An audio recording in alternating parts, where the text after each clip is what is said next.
বন্ধুরা, AC circuit সংক্রান্ত ৫১টি কোশ্চিন এবং তাদের উত্তর নিয়ে শুরু করছি আজকের পর্বটি। বন্ধুরা, আপনাদের প্র্যাকটিসের সুবিধার্থে আজকে মার্কিং সেকশনটি বন্ধ রাখছি, যাতে আপনারা প্রথমবার শোনার পর দ্বিতীয়বার যখন শুনবেন তখন অবশ্যই মিউট করে নেবেন, তাহলে আপনারা নিজেরা প্র্যাকটিস করতে পারবেন। তো প্রথম প্রশ্নে আসছি। প্রথম প্রশ্ন, ফ্রিকোয়েন্সির একক হলো। ফ্রিকোয়েন্সির একক হচ্ছে হার্জ, আর এটা ছাড়াও সাইকেল পার সেকেন্ড, অর্থাৎ এ বি সি তিনটেই হতে পারে, তাই সঠিক উত্তর উপরের সব কয়টি। পরের প্রশ্ন, ওহম সূত্রের গাণিতিক রূপটি হলো। আমরা সবাই জানি এবং গুরুত্বপূর্ণ প্রশ্নও বটে, ভি সমান আইআর, অর্থাৎ ভোল্টেজ সমান কারেন্ট ইন্টু রেজিস্ট্যান্স। এটাই হচ্ছে ওহম সূত্রের গাণিতিক রূপ। পরবর্তী প্রশ্ন, কোনো ডিসি সার্কিটের মোট বাধাকে কি বলা হয়? কোনো ডিসি সার্কিটের মোট বাধা হলো রেজিস্ট্যান্স। পরবর্তী প্রশ্ন,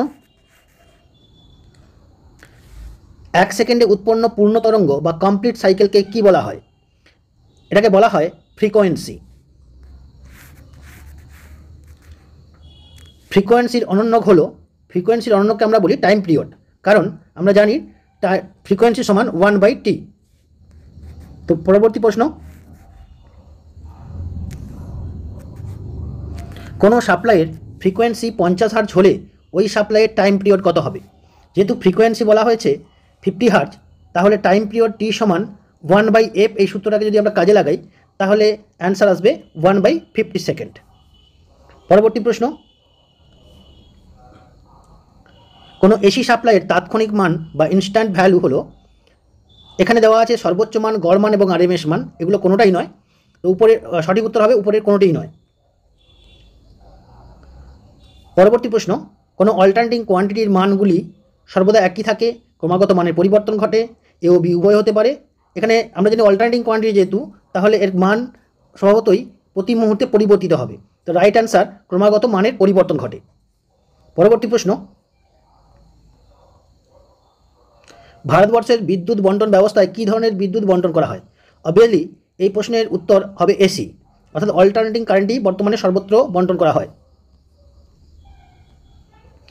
আমাদের ভারতীয় সাপ্লাইয়ের ফ্রিকোয়েন্সি হলো, সঠিক উত্তর 50 হার্জ।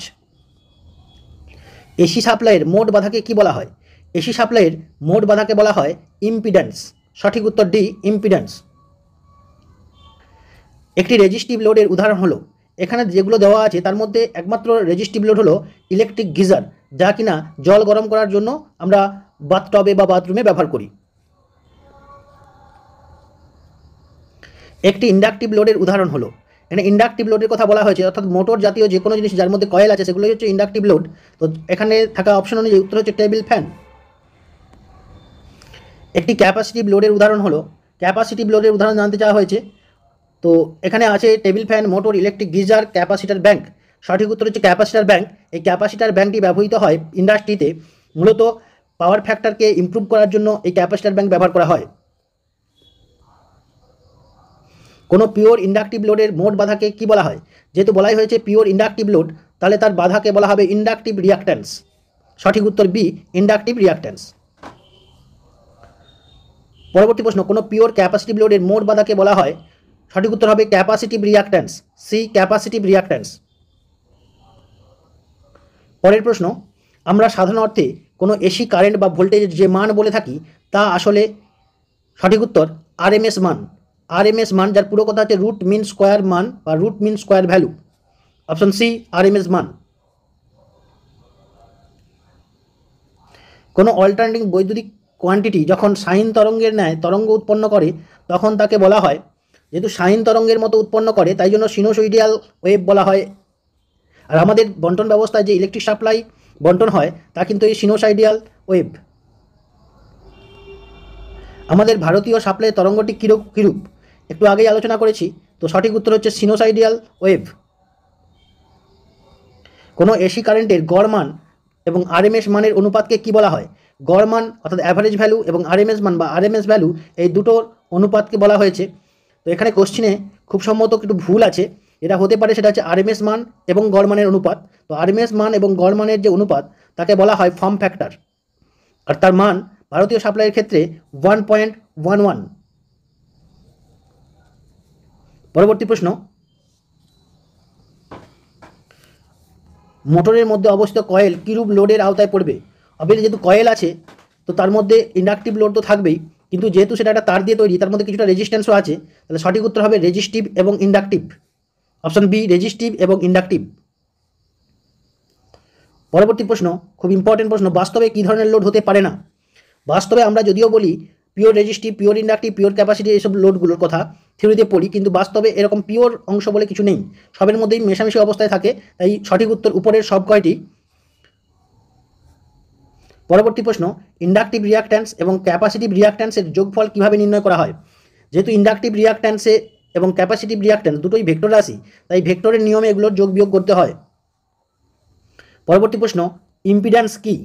ইম্পিড্যান্স হচ্ছে এসি সার্কিটের মোট বাধা, এই বলা হয় ইম্পিড্যান্স, এবং এটা আসলে রেজিস্ট্যান্স এবং রিয়াক্ট্যান্সের ভেক্টর যোগফল। তাই সঠিক উত্তর বি এবং সি উভয়ই, অর্থাৎ ডি হচ্ছে সঠিক উত্তর। পরবর্তী প্রশ্ন, পাওয়ার ফ্যাক্টর কি? পাওয়ার ফ্যাক্টর হচ্ছে, আমরা অনেকভাবে পাওয়ার ফ্যাক্টরকে বর্ণনা করতে পারি। আসলে প্রথম যেটা বর্ণনা করা যেতে পারে যে ভোল্টেজ ভেক্টর এবং কারেন্ট ভেক্টর, অর্থাৎ ভোল্টেজ এবং কারেন্টের যে মধ্যবর্তী কোণ থাকে তার কোসাইন, অর্থাৎ কস থিটা, যদি আমরা কোণটাকে থিটা বলে ধরে নিই তাহলে কস থিটা, এটাও হতে পারে। আবার রেজিস্ট্যান্স এবং ইম্পিড্যান্স যেটা বেরোবে তাদের যে অনুপাত, সেটাকেও আমরা পাওয়ার ফ্যাক্টর বলতে পারি। তো সঠিক উত্তর এ ও বি উভয়ই, এখানে অপশান অনুযায়ী দুটোই উত্তর হবে, তো অপশান সি হচ্ছে রাইট অ্যান্সার। পরবর্তী প্রশ্ন, টাইম পিরিয়ডের একক কী? টাইম পিরিয়ড হচ্ছে একটা কম্পাঙ্ক কমপ্লিট হতে যে সময় লাগে তাকেই বলা হয় টাইম পিরিয়ড। যেহেতু সময়ের কথা বলা হয়েছে তাই সঠিক উত্তর হচ্ছে সি, সেকেন্ড। পরবর্তী প্রশ্ন, রেজিস্ট্যান্সের একক হলো? রেজিস্ট্যান্সের একক আমরা সবাই জানি ওহম। কোনো এসি সাপ্লাইয়ের ভোল্টেজ মেপে দেখা গেল 230 ভোল্ট, এই সাপ্লাই ভোল্টেজের সর্বোচ্চ মান কত? অ্যাকচুয়ালি সর্বোচ্চ মান নির্ণয়ের যে সূত্রটা আমরা পাই, যদি এটা ভোল্টেজ বলা হয় তাহলে ভি আর এম এস সমান 0.707 ইন্টু ভি ম্যাক্স, অর্থাৎ ম্যাক্সিমাম ভ্যালু। তো আমাদের এখানে ম্যাক্সিমাম ভ্যালু জানতে যা হয়েছে, তাহলে V max equals to V R M S divided by 0.707, এটা হচ্ছে সূত্র। তো এখানে ভি আর এম এস এর মান, অর্থাৎ আমরা সাধারণত যেটা বলি সেটাই হচ্ছে R M S value, 230 volt হচ্ছে ভি আর এম এস এর মান। আর এই 230কে 0.707 দিয়ে ভাগ করে দিলে যেটা সঠিক উত্তর পাওয়া যাবে, এটা আসবে প্রায় 325 পয়েন্ট সামথিং। তো অ্যান্সার হবে 325 ভোল্ট। পরবর্তী প্রশ্ন, কোন ধরনের লোডের ক্ষেত্রে কোনো পাওয়ার নষ্ট হয় না? মনে রাখতে হবে যে একমাত্র পাওয়ার নষ্ট হয় রেজিস্টিভ লোডে। তো ইন্ডাকটিভ লোড এবং ক্যাপাসিটিভ লোডে কোনো পাওয়ার নষ্ট হয় না, তাই জন্য সঠিক উত্তর বি এবং সি উভয়ই, অর্থাৎ ডি হচ্ছে রাইট অ্যান্সার। পরবর্তী প্রশ্ন, একটি মোটরে উপযুক্ত ভোল্টেজ এবং গৃহীত কারেন্টের মধ্যেকার কোণ 60 ডিগ্রি হলে ওই মোটরের পাওয়ার ফ্যাক্টর কত? আমরা পাওয়ার ফ্যাক্টর সমান একটু আগেই জেনেছি ভোল্টেজ ভেক্টর এবং কারেন্ট ভেক্টরের মধ্যবর্তী কোণের কোসাইন, অর্থাৎ কস থিটা। তো এখানে তাহলে হবে কস 60 ডিগ্রি। কস 60 ডিগ্রির মান হচ্ছে হাফ, 1/2, 1/2 মানে হচ্ছে 0.5। তো রাইট অ্যান্সার বি, 0.5। পরবর্তী প্রশ্ন, ক্যাপাসিটিভ রিয়াক্ট্যান্স বেশি আছে এমন সার্কিটকে কি বলা হবে? অবশ্যই ক্যাপাসিটিভ রিয়াক্ট্যান্স বেশি আছে, তার মানে এখানে কারেন্ট লিডিং করবে, অবশ্যই তাকে বলা হবে লিডিং সার্কিট। ইন্ডাকটিভ রিয়াক্ট্যান্স বেশি আছে এমন সার্কিটকে কি বলা হবে? ইন্ডাকটিভ রিয়াক্ট্যান্স বেশি থাকলে কারেন্ট ল্যাগিং করে, তাই জন্য এই ধরনের সার্কিটকে বলা হবে ল্যাগিং সার্কিট। কোনোরূপ রিয়াক্ট্যান্স নেই এইরূপ রেজিস্ট্যান্স সার্কিটকে বলা হয়? এখানে কোনোরূপ রেজিস্ট্যান্স নেই যখন সার্কিট, তাহলে অবশ্যই সেটা হবে ইউনিটি সার্কিট। তবে কোনো সার্কিটে যদি রিয়াক্ট্যান্সের পরিমাণ যদি 0 হয়, অর্থাৎ ইন্ডাকটিভ রিয়াক্ট্যান্স এবং ক্যাপাসিটিভ রিয়াক্ট্যান্সের মান সমান সমান হয়, তাহলে সেটা বিয়োগ করলে হয় তার মান 0, তখনও কিন্তু সেই সার্কিটকে ইউনিট সার্কিটই বলা হবে। রাইট অ্যান্সার এ, ইউনিট সার্কিট। পরবর্তী প্রশ্ন, পিওর ইন্ডাকটিভ সার্কিটের ফেজ অ্যাঙ্গেল কত? পিওর ইন্ডাকটিভ সার্কিটে প্রথমত ইন্ডাকটিভ সার্কিট হওয়ার জন্য এটা ল্যাগিং হবে এবং সেটা 90 ডিগ্রি ল্যাগিং করবে কারেন্ট, অর্থাৎ 90 ডিগ্রি কারেন্ট পিছিয়ে থাকবে, তাই জন্য সঠিক উত্তর হচ্ছে B, 90 degree lagging. Pure capacitive সার্কিটের ফেজ অ্যাঙ্গেল কত? এখানে বলা হয়েছে পিওর ক্যাপাসিটিভ সার্কিট, তো ক্যাপাসিটিভ সার্কিট মানে অবশ্যই সেটা লিডিং সার্কিট হবে এবং ফেজ অ্যাঙ্গেল 90 ডিগ্রি থাকবে, তবে সেটা 90 ডিগ্রি এগিয়ে থাকবে, তাই সঠিক উত্তর হচ্ছে 90 ডিগ্রি লিডিং, অর্থাৎ এ হচ্ছে রাইট অ্যান্সার। পরবর্তী প্রশ্নে আসি, কোনো এসি সার্কিটের রেজিস্ট্যান্স 30 ওহম এবং ইম্পিডেন্স 60 ওহম হলে সার্কিটটির পাওয়ার ফ্যাক্টরের মান কত? আমরা এর আগেই জেনেছি যে ইম্পিডেন্স মানে হচ্ছে, সেটাকে যদি জেড দ্বারা অ্যাব্রিভিয়েট করি তাহলে এটা মানে হচ্ছে রেজিস্ট্যান্স বাই ইম্পিডেন্স। রেজিস্ট্যান্সকে ইম্পিডেন্স দিয়ে ভাগ করলেই পাওয়া যায়। এখানে রেজিস্ট্যান্সের মান 30 আর ইম্পিডেন্সের মান 60 আছে, অর্থাৎ 30/60 সমান হচ্ছে 1/2 মানে 0.5, অর্থাৎ বি হচ্ছে রাইট অ্যান্সার, 0.5। পরবর্তী প্রশ্নে চলে যাই, কোশ্চেন নাম্বার 37। কোনো এসি সার্কিটের resistance 3 ohm, inductive reactance 10 ohm হলে, 10 ওহম ক্যাপাসিটিভ রিয়াক্ট্যান্স 14 ওহম হলে ওই সার্কিটের পাওয়ার ফ্যাক্টর কত? আমরা প্রথমে এখানে যেটা ক্যালকুলেশন করবো সেটা হচ্ছে রিয়াক্ট্যান্স কত। অবভিয়াসলি এখানে রিয়াক্ট্যান্স দুটো আছে, সেটা হচ্ছে এক হচ্ছে রিয়াক্ট্যান্স, ক্যাপাসিটিভ রিয়াক্ট্যান্সটা বেশি আছে 14, আর এটা আছে 10। তাহলে এখান থেকে আমরা রিয়াক্ট্যান্সের মান পাবো কত? আমরা এখানে ইম্পিডেন্স এখানে চাওয়া হয়েছে পাওয়ার ফ্যাক্টর কত। তো পাওয়ার ফ্যাক্টর মানে হচ্ছে আমরা জেনে গেছি পাওয়ার ফ্যাক্টর মানে হচ্ছে R/Z। তো আর এর মান তো ডাইরেক্ট দেওয়াই আছে 3 ওহম, আর জেডের মানটা আমাদের নির্ণয় করতে হবে। তো জেডের মান যদি আমরা নির্ণয় করি তাহলে যেটা দাঁড়াবে সেটা হচ্ছে এখানে আছে 10 ওহম আর হচ্ছে 14 ওহম। তো অবভিয়াসলি রাইট অ্যান্সার হওয়া উচিত 3 ওহম। আমরা জেডের সূত্রটা আগে জেনে নিই। জেড সমান হচ্ছে √R² প্লাস এখানে 14 - 10 R²। আমি যদি এটাকে সূত্র আকারে লিখি তাহলে এখানে XC - XL এর হোল স্কোয়ার, এটা হচ্ছে সূত্র। তো এখান থেকে আমরা জেডের মান পেয়ে যেতে পারি 5, কারণ হচ্ছে আর এর মান আছে √3 এর হোল স্কোয়ার, আর 14 - 10 মানে 4 এর হোল স্কোয়ার, তার মানে সমান হচ্ছে 5। কারণ 5 হচ্ছে কি পাওয়ার ফ্যাক্টর। এখানে কোশ্চিনে খুব সম্ভবত পাওয়ার ফ্যাক্টর এখানে বলা আছে, যদিও আমার মনে হয় এটাতে ইম্পিডেন্স নির্ণয় করতে বলা হয়েছে, ইম্পিডেন্স। তো ইম্পিডেন্সের মান হবে 5 ওহম, কিন্তু যেহেতু পাওয়ার ফ্যাক্টরের মান বলাই আছে, তো পাওয়ার ফ্যাক্টরটা আমরা ক্যালকুলেশন করে দেখতেই পারি।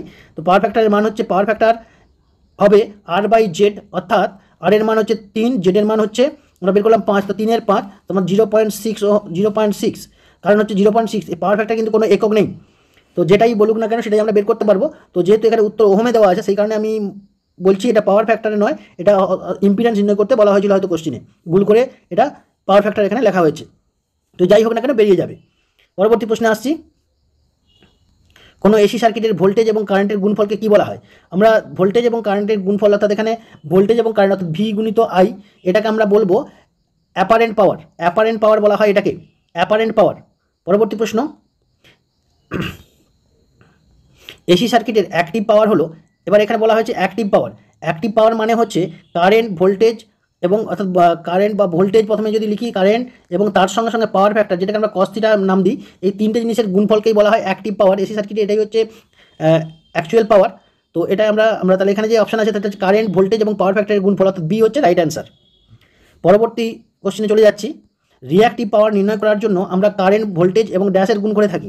এখানে বলা হয়েছে রিঅ্যাক্টিভ পাওয়ার মানে হচ্ছে ভোল্টেজের সঙ্গে আমরা কারেন্ট তো গুণ করবই, তো তার সঙ্গে সঙ্গে ভোল্টেজ ভেক্টর এবং কারেন্ট ভেক্টরের মধ্যবর্তী যে কোণ যদি থিটা হয়, তাহলে এখানে সাইন থিটার গুণ হবে। সাইন থিটা, cos θ নয়, সাইন থিটার গুণ হবে, তবেই রিঅ্যাক্টিভ পাওয়ার পাওয়া যাবে। তাই রাইট অ্যান্সার হবে সাইন থিটা। পরবর্তী প্রশ্নে আসছি, কোশ্চেন নাম্বার 41, পাওয়ার ফ্যাক্টরের সর্বোচ্চ মান। এখন আমরা পাওয়ার ফ্যাক্টর মানে জানি cos θ। এখন cos θ সর্বোচ্চ মান কত? হাইয়েস্ট ভ্যালু হচ্ছে cos 90 ডিগ্রি হলে হাইয়েস্ট ভ্যালু হয়, যার মান হয় 1, মান হয় 0, এবং যখন লোয়েস্ট হবে তার মানে হচ্ছে যখন cos 0 ডিগ্রি হয় তখনই cos θ মান সর্বোচ্চ হয় এবং তখন মান হয় 1। তাহলে আমরা আচ্ছা, এখানে এটা হাইয়েস্ট নয়, এটা লোয়েস্ট ভ্যালু এবং এটা হচ্ছে হাইয়েস্ট ভ্যালু। তো এখানে আমরা পেলাম যে হাইয়েস্ট ভ্যালু হবে 1 এবং লোয়েস্ট ভ্যালু হবে 0। তো সঠিক অ্যান্সার তাহলে এখানে দাঁড়াচ্ছে যে পাওয়ার ফ্যাক্টরের সর্বোচ্চ মান হবে 1। পাওয়ার ফ্যাক্টরের সর্বনিম্ন মান কত হতে পারে? সর্বনিম্ন মান অলরেডি আমরা আলোচনা করেছি। তো সর্বনিম্ন মান cos 90 ডিগ্রি হলেই সম্ভব হয়, অর্থাৎ 0 হয়। পরের কোশ্চেনে চলে যাচ্ছি, কোন ধরনের লোডের ক্ষেত্রে পাওয়ার ফ্যাক্টরের মান সর্বোচ্চ হয়? এখন পাওয়ার ফ্যাক্টরের মান সর্বোচ্চ হওয়া মানে হচ্ছে cos θ = 1 হবে, অর্থাৎ θ সমান হয় 0 ডিগ্রি।